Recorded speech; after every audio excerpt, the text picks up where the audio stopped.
I have clients all the time who will actually, this is weird to say, but they will use words like, you're like some sort of wizard or a magician. Like, how did you know that? And it's nothing about me. I just have some psychological tools that let me understand my clients better. Yeah.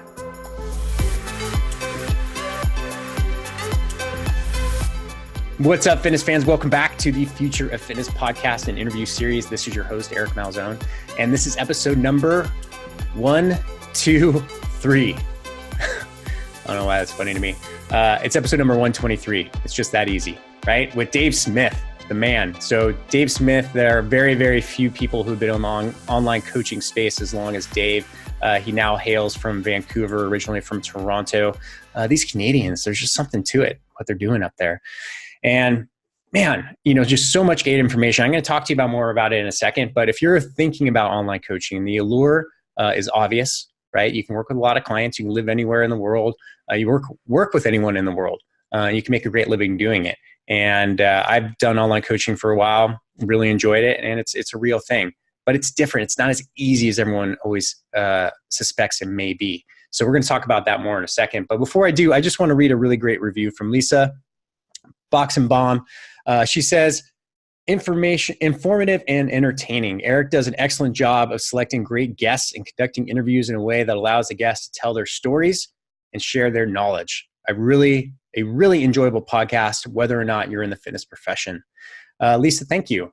Thank you so much. That was really kind. And if you haven't yet, you're listening to this, please go over to iTunes, subscribe to what we do at the Future of Fitness, and leave a nice review. I'll read it on air, just like Lisa's. So let's talk about Dave a little bit more and kind of what he's up to. So, the market for online fitness services is growing.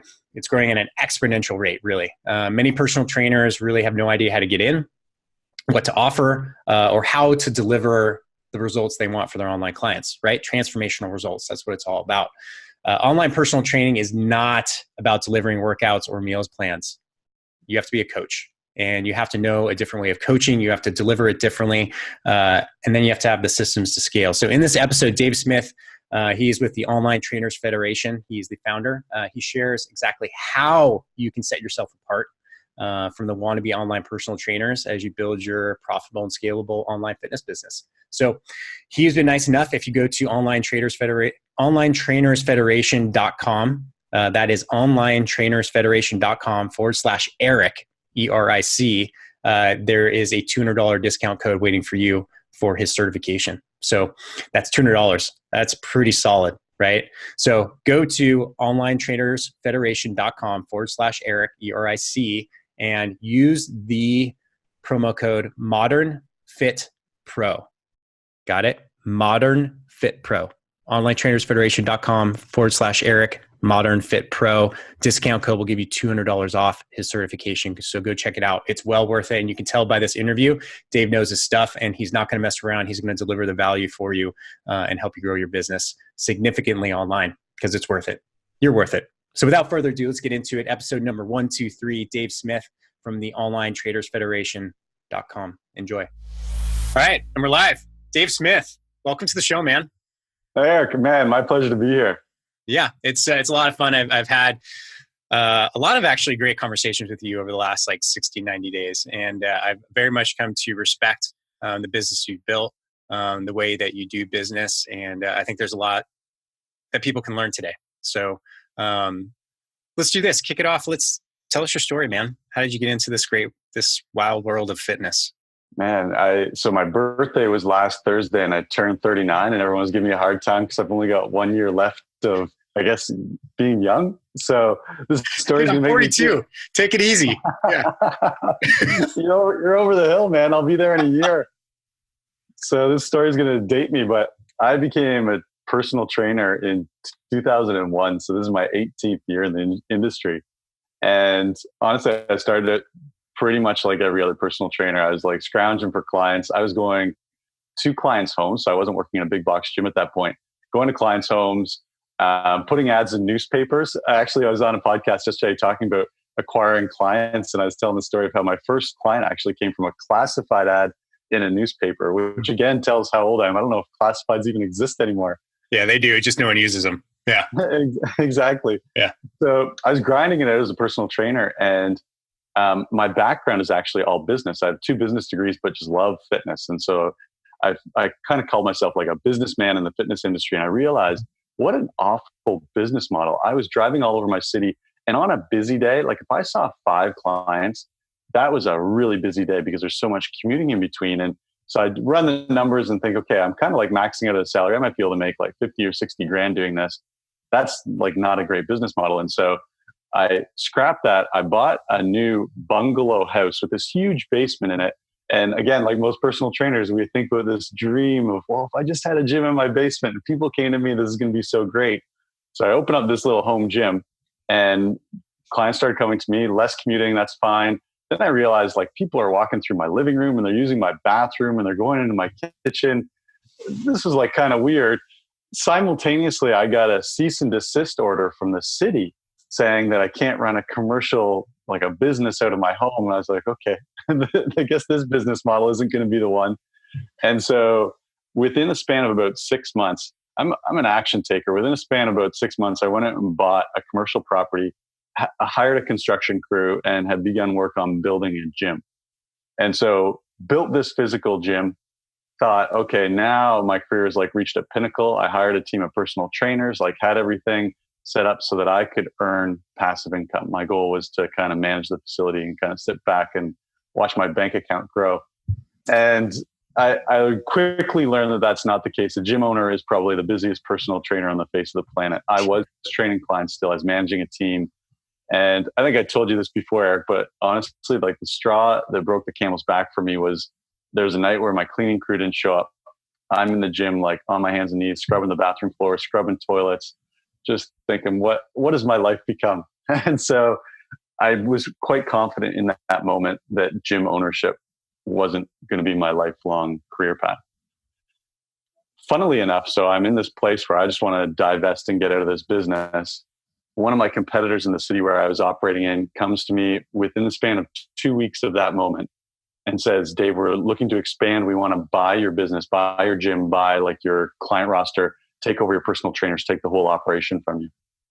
And it was funny because in my head, I was just like, yeah, take it. Give me anything and I'll get rid of this business. I don't want it. Of course, I played it cool and was like, I don't know. I really love the business. Since we negotiated, he ends up buying my business. And from the time that I opened the business, it was less than 2 years to when I sold it. And I was all of a sudden unemployed. And it was the first time in my life where I was unemployed. And I had a non-compete with him. So it's not like I could go and start at another gym in that city. I guess I could go back and get a job like making $15 an hour as a personal trainer at a gym or something. But I thought, well, what's the next evolution in this career path? And so this was in 2009. And at that time, there was virtually nothing in the way of online fitness coaching. Mm-hmm. And I had some ideas of some programming that I had done with the boot camps that I'd been running, and thought, I can take elements of this and build this into an online program. And so I opened up a membership website and started delivering content on a weekly basis to my members. And it started making some money. Surprisingly enough, I had no idea if it would work. Started making money. And that was the birth of Make Your Body Work. And from there, I could talk all day about this, but it's pivoted so many different times. And there's so many iterations of the programs that I've gone through, but that was the birth of my online fitness career. Yeah. 2009, man. That's early, right? That's, it's early enough.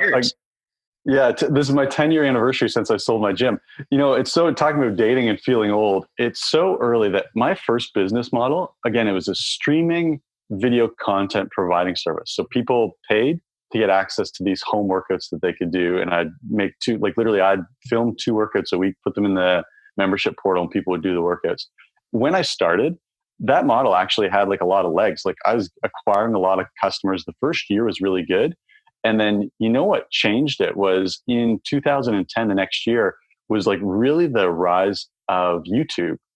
And that just sounds so ridiculous. Like there was a time when there wasn't a ton of free, like high quality exercise video content online. And then YouTube just took off. All these trainers flooded YouTube with content. And all of a sudden, basically my business model was obsolete. Wow. Yeah. That's the funny thing about technology nowadays is one business model can go obsolete like that. I was going to ask you if you started with selling DVDs back in the day. VHS. It was all VHS. Yeah, VHS. Oh, that's funny, man. Yeah, it's interesting. And I reflect, I think 2009 is when I actually opened the doors of my first gym with Traver. So I was just getting into the fitness business. And I was similar to you, as I was a business guy getting into the fitness arena.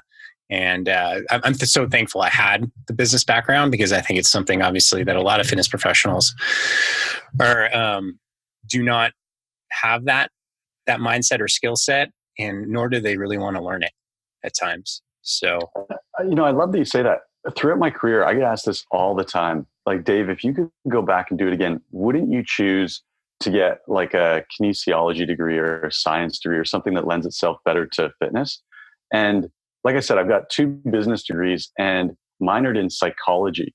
And I'm sure we're going to get talking about this, but the business degrees, like, that's my competitive advantage in the online world. The psychology training that I have, that's my competitive advantage as a coach. So I say this all the time. I was chosen as the top personal trainer in Canada in 2013. Wow. And I'd say I'm an average or below average personal trainer, but I'm a really good business guy, and I really understand the way people think. Yeah. Yeah. So let's get into it, man. I mean, we talked about, previous to recording, about the difference between coaching and being a fitness instructor, right? And it's interesting. I had the same conversation with a gentleman out of Southern California, Coach Takano. Bob Takano is really big in the Olympic weightlifting, and he's been a coach for 50 some odd years, right?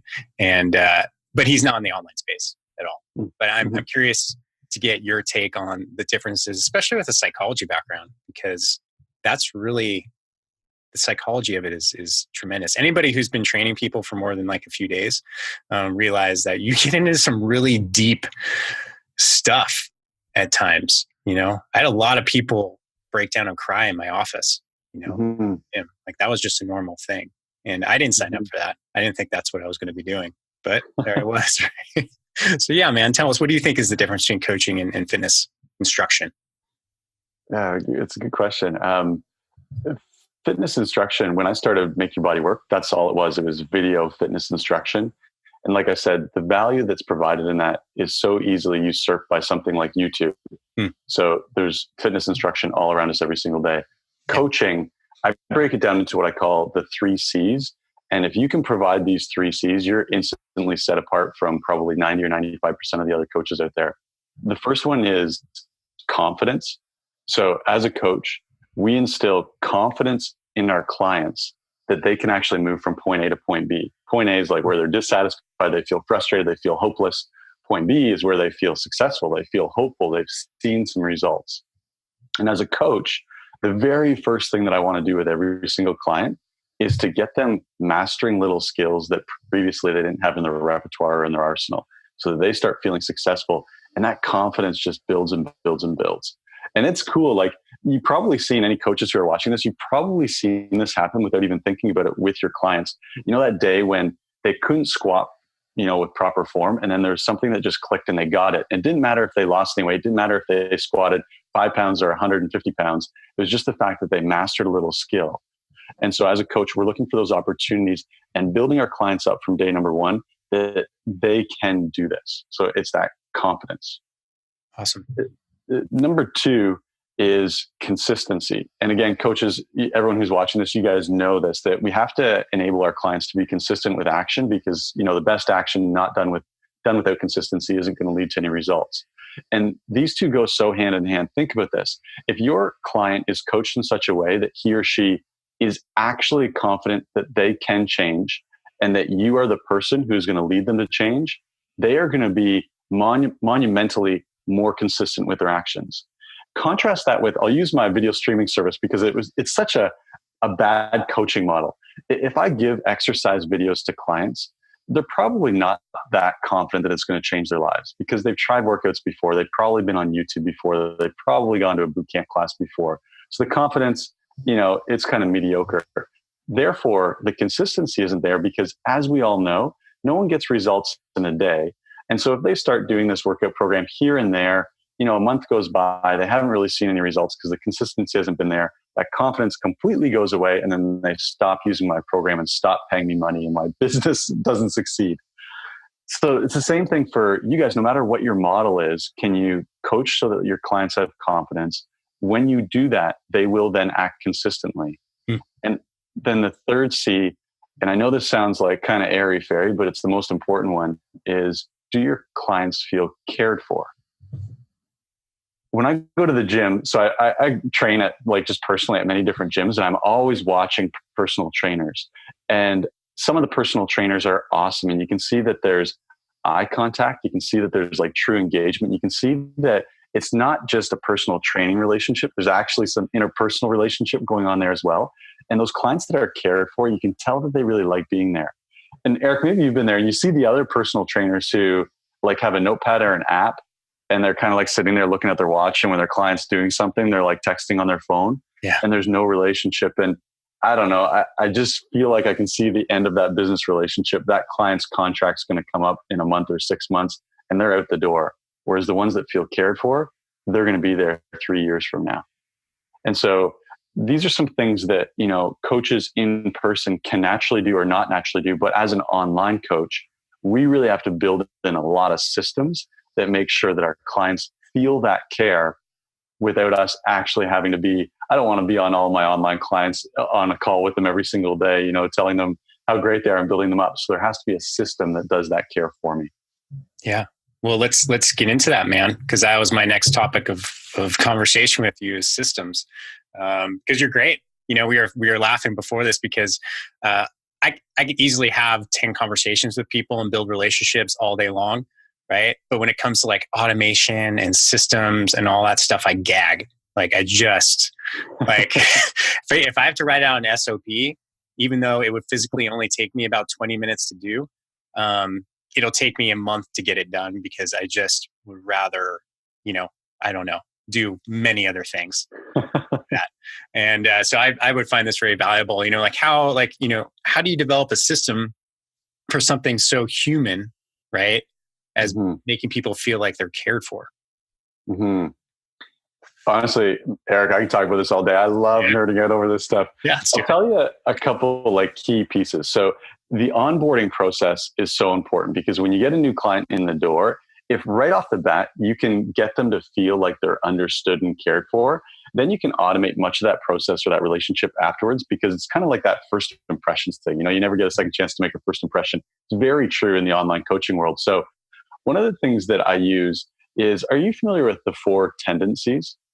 Mm-mm. It's by Gretchen Rubin. She's written a couple amazing books, one called Better Than Before, that talks a lot about this idea. So the 4 tendencies are basically the ways that people respond to expectation.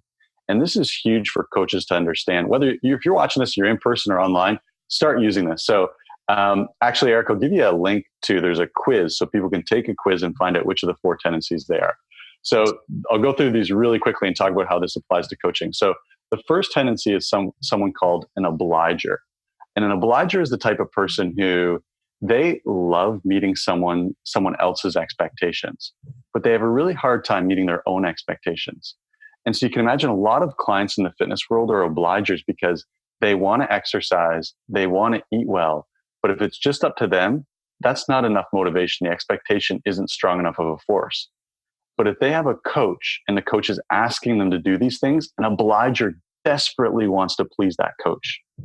And so you can imagine from a coaching perspective, obligers are dream clients, because all we have to do is make sure expectations are very, very clear, and make sure that there's a very clear set of accountability steps so that that client knows that they have to check in and please that person, please the coach, please the community, please the team. So that's an obliger. The next one is called an upholder. An upholder loves meeting external expectations as well as internal expectations. And so at first that sounds great. Well, an upholder just wants to do everything. The problem with an upholder is if the coach has an expectation for the upholder and the upholder has an expectation for themselves, and those are different, there's this incongruency within the upholder, and they have to make a choice. So I'll give you an example in the fitness world. And this is something, again, you're going to run into this all the time, is imagine you brought on a new client and they were looking to lose weight, and you put them on a strength training program. But this client maybe in a former life had been a runner, and they had this rule in their head saying that exercise means I go for a run. And so they're getting an expectation externally and one internally. And it's very hard for them to make that decision. And so you might end up having to break these habits that an upholder is dearly holding on to. So an upholder can be good and it can be bad. The third type is a questioner. And a questioner really pushes back or rejects external expectations, but they really hold true to their internal expectations. And so just by the nature of the name of it, a questioner, you can imagine what happens is if you start prescribing nutrition or start prescribing lifestyle changes or exercise protocols, a questioner needs to know why, because it's not good enough that their coach told them. They need to understand the reason behind it. And so for a questioner, it's really important that a coach is explaining the science behind it, showing them case studies, showing them the results they're going to get and how they can be confident that that's actually going to happen. That's the third. Then the fourth is called a rebel. And a rebel, it's a tough client to work with. A rebel rejects external expectations and internal expectations. A rebel wants to be unique. A rebel wants to be different from the crowd. A rebel wants to get results, but they want to do it in a different way. And so with a rebel, it's really important that we allow them to have that uniqueness. We don't give them a cookie cutter plan. We don't make it feel like they're confined within a box. With a rebel, it's really important that we have conversations really highlighting where they're going. They love the end result, but we need to highlight that's where we're going, and we're going to take a different path to get there. And so there's a lot of conversation that needs to happen with a rebel. And so I know that was like a really quick overview. It was awesome. You get the idea, the 4 tendencies, why this is part of, we were talking about automation, why this is part of my onboarding process is because can you imagine as a coach, if you just took on clients blindly and coached every client the same way? 3 out of the 4 tendencies would never be satisfied. We generally, it's kind of like the love languages. Love languages, if you've ever heard about the 5 love languages, we love other people the way we want to be loved. We coach other people the way we want to be coached. So when I learned this, I looked at all the way that I historically coached. I'm an upholder to a T. So how do I coach? I give things like checklists. Upholders love checklists because they get their gold star. They get to see that all of those rules are being met. And so I was all about checklists and like giving other people systems that worked for me. And my clients struggled. And as I started like diving into these 4 tendencies, I realized, okay, I need to be more flexible in my approach. And so we got into this talking about care. When I do an intake process, whether it's me actually manually taking a client through this, or it's built into a system of them doing the 4 tendencies quiz and then choosing a path based on their results, I have clients all the time who will actually, this is weird to say, but they will use words like, you're like some sort of wizard or a magician. Like, how did you know that? And it's nothing about me. I just have some psychological tools that let me understand my clients better. Yeah.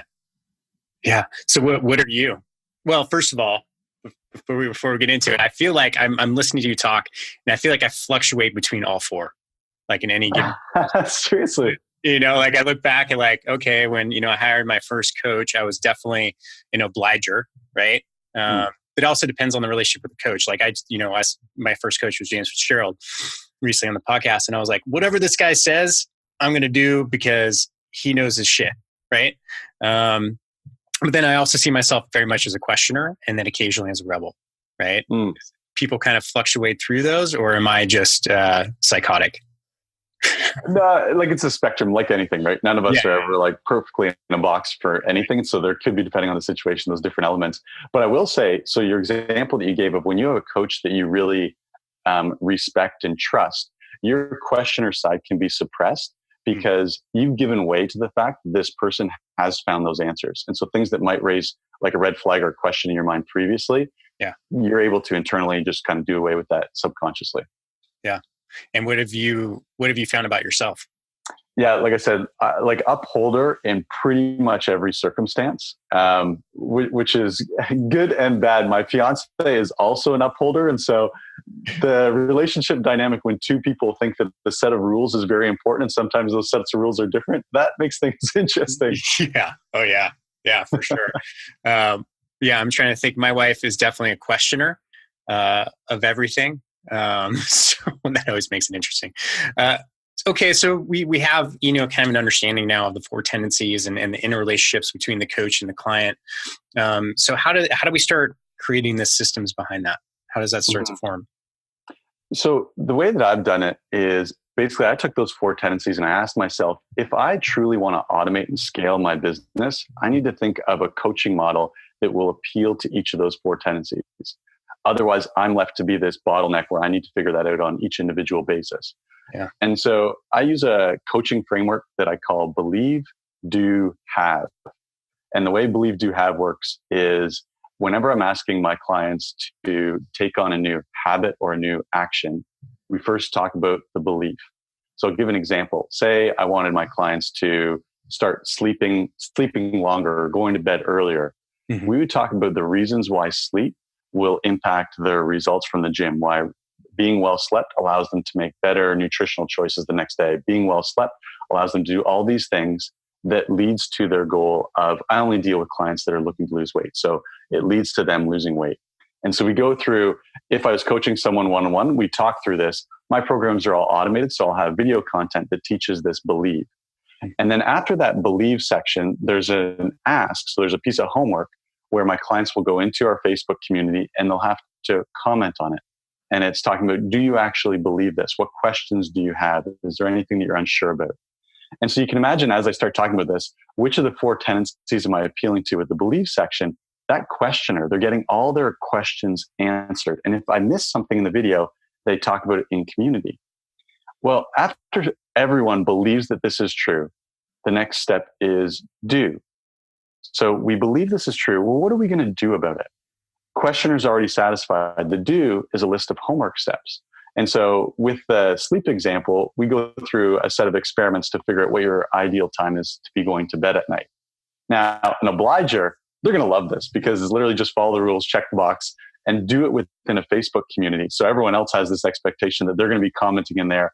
Their coach Dave, even though it's just through video, there is this seeming piece of accountability. So they want to please me. So the obliger, piece of cake. The upholder, probably also a piece of cake at this point, because an upholder, after they've gone through that beliefs section, they probably have adopted this to be true for themselves, probably. And if not, that will come out in the conversation within the Facebook group. So we've got the rebel left. How do you deal with the rebel? Well, the rebel doesn't like the external expectation or the internal expectation. They like to be unique. And so I will have a specific question within the list of homework steps that talks about what else would you like to do? And it's this sort of open-ended question that gives them this belief, gives them this framework to follow, but then says, is there something else?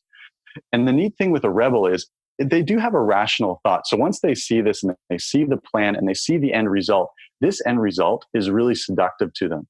But we give them the opportunity to speak into it and say, I want to get to this end result. I believe this is true, but my path in getting there is going to be different from all of you guys.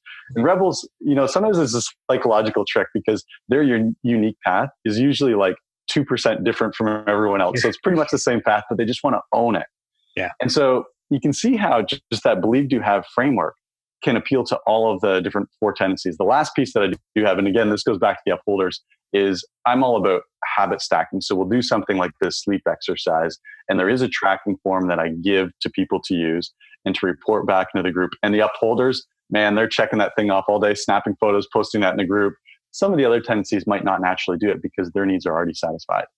And so, Eric, you can see that's just like a quick overview, but a program like that can automatically be delivered to clients almost 100% automated. My role is to be a figurehead in the community and to kind of speak through these things as they're going through these steps and have questions. Yeah, interesting. So in the way that you work with people, is it individualized programs that you're sending them? Is it all one kind of template or system? I'm trying to think how other online coaches can relate to this, right? Mm-hmm. How you actually deliver the goods. So it's really parallel to how most coaches work in person. You think about as a personal trainer, most trainers start by working in a gym, working one-on-one with clients, because that's where we learn. We learn how to talk, we learn how to instruct, we learn how to be flexible, all those things. And then we scale that by maybe doing a small group or turning that into group fitness. Usually that's a trajectory. Same thing online. would I recommend going and building an automated program like I just discussed if you've never done online training before? No, I'd say start taking on 1 or 2 or 3 or 10 one-on-one online coaches or online coaching clients. Take them through some of these things manually, and your process is going to get refined just through that. So again, for me, when I talk about all this stuff, it sounds so easy, but I've been doing this for 10 years. It started at one-on-one. Like Eric, I would manually take you through the 4 tendencies. We would do it together on a call, and then I'd get the results. You'd go away, you come back for our next coaching call, and I would have gone through and thought about, okay, Eric's a questioner. I think that he needs to take this first habit stacking step. What do I need to answer for Eric in order to get him to buy into this? I get you to buy into it. We practice that for a week or 2, and then we get on to the next habit stacking step. Does that make sense? Yeah. Yeah, it makes total sense. And, I look at automation or I look at it like debt, right? So, everyone maybe has accumulated a bunch of debt, whether, numerous credit cards or things like that. And this is all time that's getting expended, right? And the first thing you want to do, like if you're, going to pay down your debt is it's the snowball approach, right? You take the tiniest piece of debt that you can pay off and you pay it off. Let's say $50 a month, right? Then you take the next one, you start putting that towards the next smallest amount of debt, right? And then you can see psychologically how this starts working too. It's like, oh, it's one less bill, right? And then eventually you're working towards, paying off the biggest ones towards the end, which are the biggest chunks, but you've already got so much momentum going that it's working for you. You're paying less interest and all these things. And I look at time conserving automation kind of in the same way, right? So when you're looking at someone's business in an online, fitness entrepreneur, health entrepreneur, where do you suggest people start with their automation? Like, what's the first step? What's that first snowball effect? Yeah, that's a wonderful question. The first place is building your community and building the right culture within the community. So everyone's going to say, well, I already do this. Have a Facebook group. And everyone probably says, I have a Facebook group. Most personal trainers who I meet who have a Facebook group, they say the same thing. They're like, I'm the only one that's posting in there. I'll get a couple of likes and no comments. And sure. They always point the finger. Well, the people in my group, they don't care about their fitness, or they're not really there to learn. I'm like, no, it's your fault if you haven't instilled the right community. And so in my community, every person in there knows what the expectation is of them and what they're supposed to be doing. And so I'll give you an example. Again, we're going back to this. I talked about this believe, do, have. All of my programs drive people to take interaction in the Facebook community. So for all the personal trainers who are watching, if you have clients who are sending you text messages and PMs on Messenger and talking to you through WhatsApp, all of that needs to be redirected back into your Facebook group. And I use a script over and over and over again. I use this pretty much every day. Someone will write me a question via Facebook Messenger wanting my help privately. The problem if I help them privately is I'll probably have to answer that question, 30 times this month. Plus, it eliminates some content that could have been in my Facebook group. And so I'll say, Eric, if it was you, I'd say, Eric, I affirm first. Eric, that's an awesome question. Can you copy and paste that into our Facebook group? Because I know there are some other people in there who have that same question and you can really inspire them. Yeah. And so that does a couple things. It makes me seem like an awesome guy because I care about you, but I also care about my other clients. It makes you feel important because your question is going to get answered and you can inspire other people. And so as you train your members to do this, not only are they getting homework from their programs, but all their checking in with you as the coach is happening in the Facebook group. Then your group is filled with user-generated content. So when I go into my groups, at first, I had to push content. Now I go in there and I have a hard time keeping up with content. And that's okay because the original founding members, like some of my members have been in there for years, they've taken on that role subconsciously as coach and they start answering all those questions. So it's a simple automation, but it's just like such a nuance between starting a Facebook group and building a Facebook group with real culture. Yeah. Yeah, that is huge. I manage 2 online communities, as you know, right? Mm-hmm. Fitness Accelerator, which I'm super happy to have you in there. And then Elite Gym Insiders. And when I first started doing this, I'm like, well, I don't really know. I know how to build a community in person, like a gym community and what goes into that. But then I found a book, Building Buzzing Communities, if you're familiar with this one, but it's a great book for people who are out there, trying to build their online community. It's really powerful. And one of the things that you mentioned is like, you got to really at first it feels like you're pushing that rock uphill, right? Mm-hmm. You're just like, God, just crickets. Every time I go out there, it's just crickets, right? And then you start to train, like you actually have to train your community, whether they know it or not, right? And like you said, the beautiful thing is like, well, if people ask me a question, in a direct message, I'll be like, hey, do you mind asking that to the group? And I can answer there, right? And then all of a sudden you have like a conversation, right? And that's what you want. But there is a tipping point too, when you start to get the user generated content, then it's like, whoa, this thing just took off, which is a really cool thing. And one of the things I found too is that within an online community or any community, you always want to reward and acknowledge the behavior that you want, right? So, I'll send out a newsletter, and if people are active, you're going to see those names in my newsletter all the time, right? Which makes people want to be like, oh, why is, Dave Smith always being mentioned in all these comments? Well, Dave Smith is engaging, right? And that's what we want. And I think that's a pretty useful tactic as well in doing. And I haven't, of course, the more the merrier. The more people you have in a community, the way better it is. But having those, and then recognizing who those pillars of the community are, those super users, right? And then really leveraging them and tagging them and everything as well. Yeah, that's an awesome point. And giving them like extra benefits. Some of my power users, to use your language, I've invited them onto my Make Your Body Work, My Fitness podcast and kind of just feature their story. And that, like, without me saying it, elevates them to basically administrative status within my Facebook group. And it's awesome because it relieves so much pressure from me. The other thing that I do all the time is I only go into my Facebook groups one time per day, because I used to have the problem of feeling like I needed to answer everyone's question. And that's actually training the community in the wrong way. So I go in once per day, and that gives at least like 24 hours roughly for the other members to answer questions. Now what I do is I'll go in and, for example, say Eric asked a question and answered the question really well. I will still comment. I'll say what Anne said, and I'll usually do like a little thumb or a finger pointing up at Anne's comment, and that's it. And I'll tag Anne in that. And so that makes her feel really good because she's smart. She's doing what she should be doing. And everyone loves that. And so then, basically my comments now are, what he said, what she said, love this, and it just kind of flows naturally. Yeah. Yeah. It's so much of it is just human behavior and what we want to be. We all want to be acknowledged, right? We all want to be part of a tribe, right? And there's different classifications of people. And, even in like a gym community, there's always people who are like, never left the gym, always there, right? And I would ask them to do things in the gym. Hey, will you help me with this event? They're like, sure, right? Great. Love it. And I love these people and they love to do it. They just wanted to be there. They love the community so much. And when you find those people, they are gold, absolute gold. Okay. So Dave, I've built an online community. It's starting to get traction, right? People are engaging. It's saving me time from individual interactions. Now, what's kind of the next level? Where do you start looking at your automations and scaling?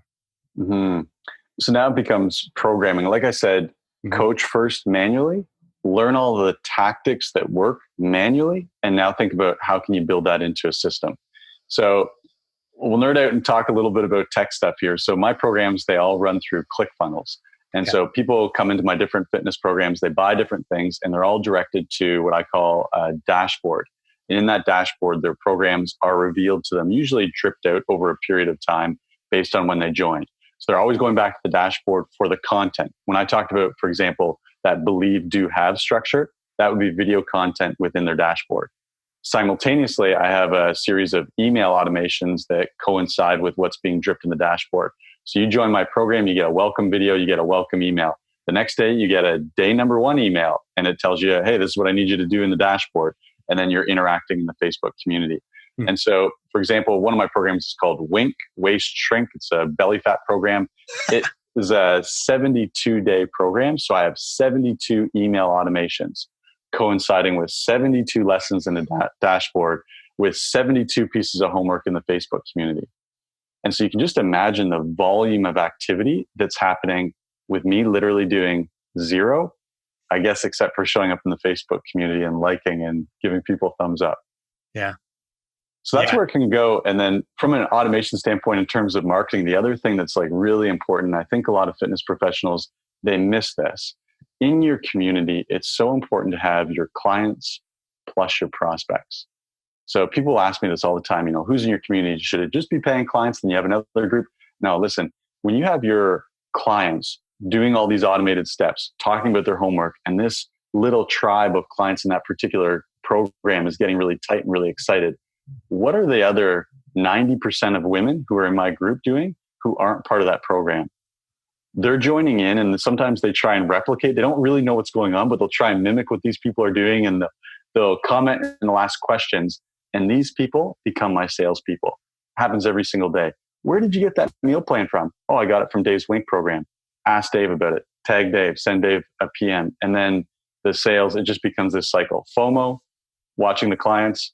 Then the clients refer back to these people who have fear of missing out. These people become clients and then do the same thing for me. Yeah. So it's a beautiful ecosystem once it's all set up. Yeah, but it takes a lot of work, right? I mean, you just mentioned 72 emails. Like that just made me nauseous, right? I was like, geez. But I guess, if you're building it as you go with your current clientele, it's just something that you do for 72 days. That's exactly it. The first time that I went through that Wink program, literally I was one day ahead. I took an Excel spreadsheet and kind of listed out in general the topics that I wanted to cover. So it'd be like, I want to talk about intermittent fasting for 8 days. We're going to do some sort of activity and talk about it. I don't know what it is. And then I just had to come up with a video for, 8 days of intermittent fasting, which sounds like a little 2-minute video, piece of cake.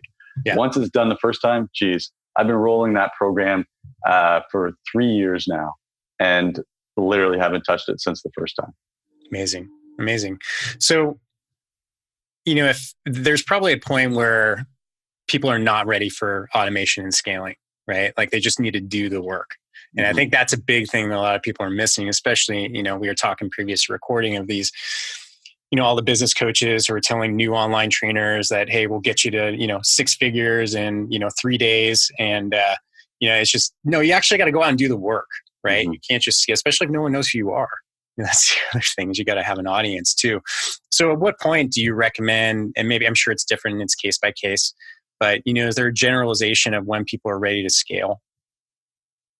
100%. The way I like to describe this is picture a bullseye with concentric circles. And Eric, maybe you've heard me talk about this before. The bullseye center is what I call your inner circle.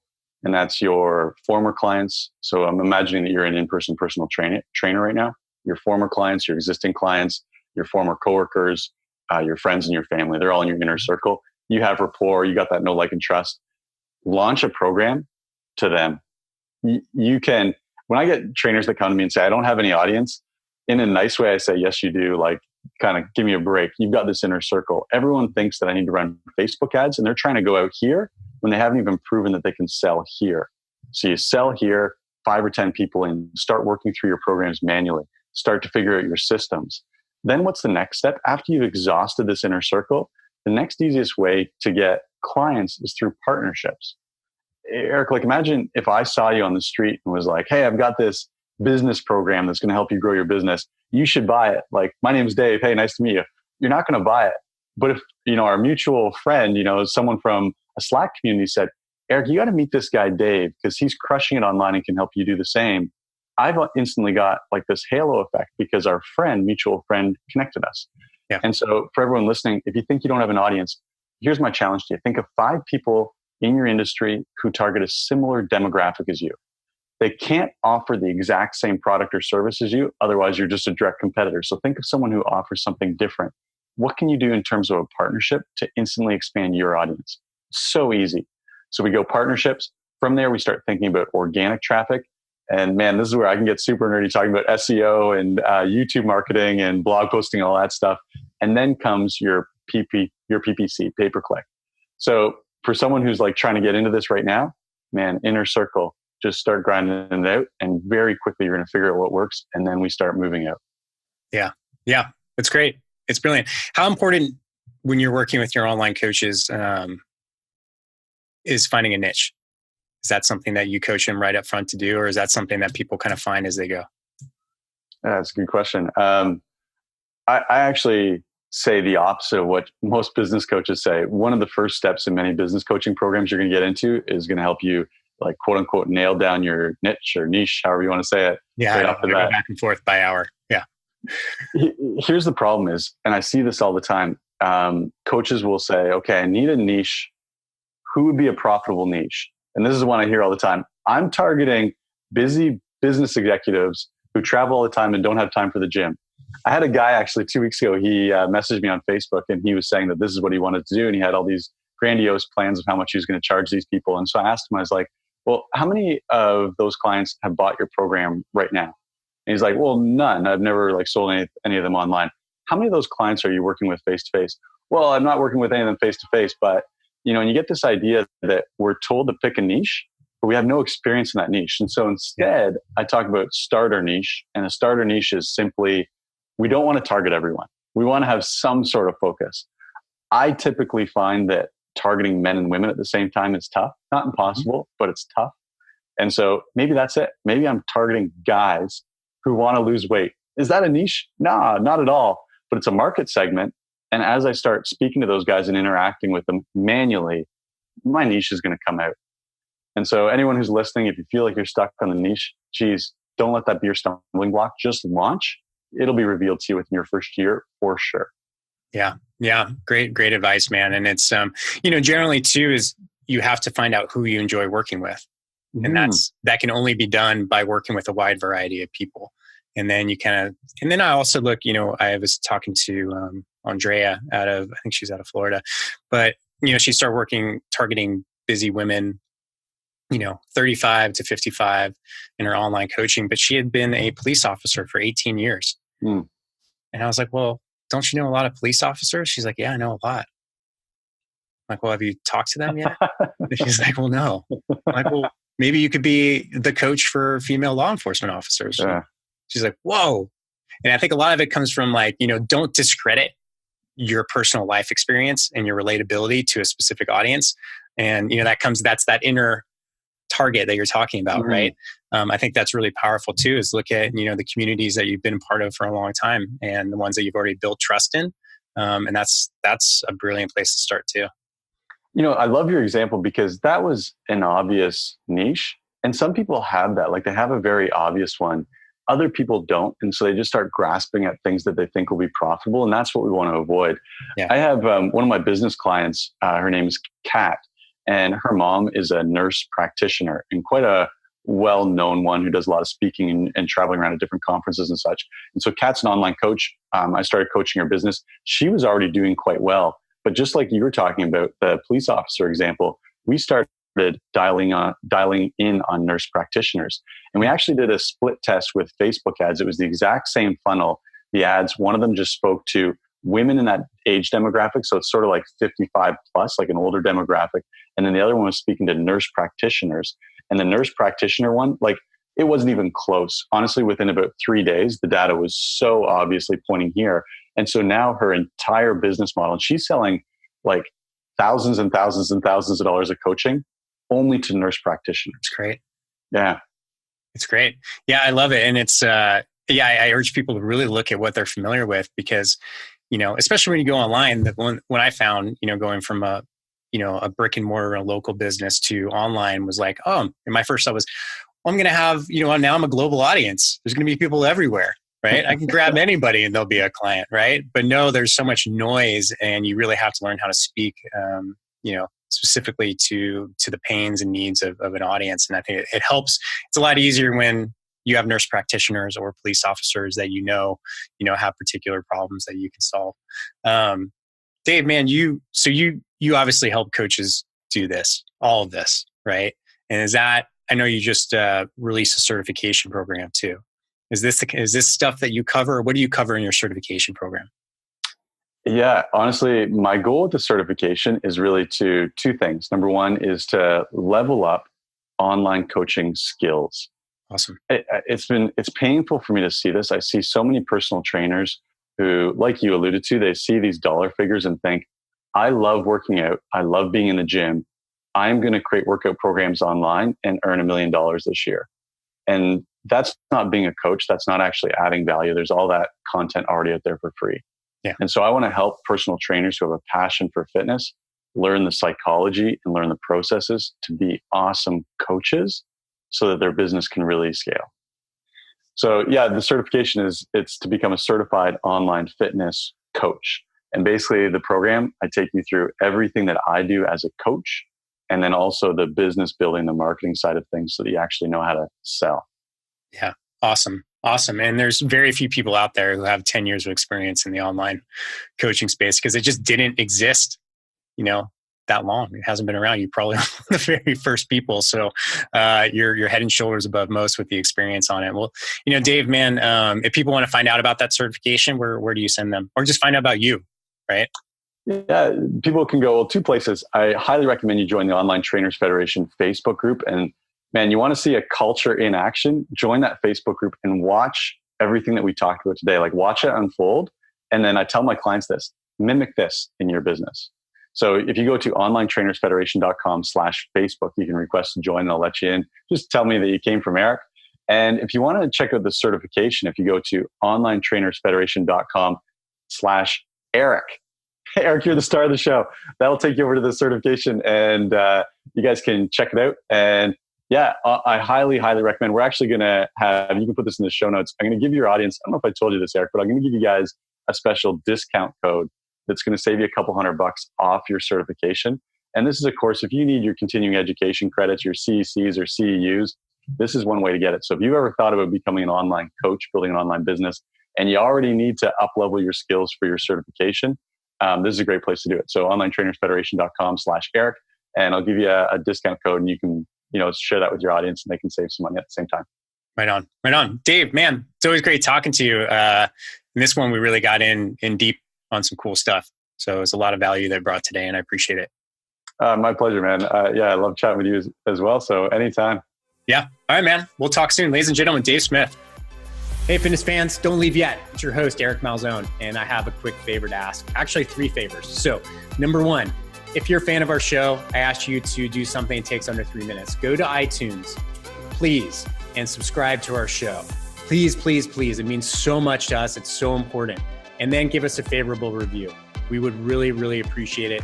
And I can't tell you how much it means and helps us out. So I know it takes 2 minutes of your day, and it means a lot to us. So please do that. Number 2, go to our YouTube channel, or Fitness Marketing Alliance, and please subscribe to our YouTube channel there. Number 3, if you like this episode or any of the episodes that we've released, share it on social. That's huge. That's a big deal for us. And we put a lot of work into these episodes, trying to give you great actionable content for the fitness industry. So that would mean a lot. And that's it. So we have some big plans coming up for this show. I'll be talking about that in the next couple episodes, but thank you so much for listening. It means so much. And if you have any questions, please reach out to me. I love to hear from everybody. Eric, ERIC @fitnessmarketingalliance.com.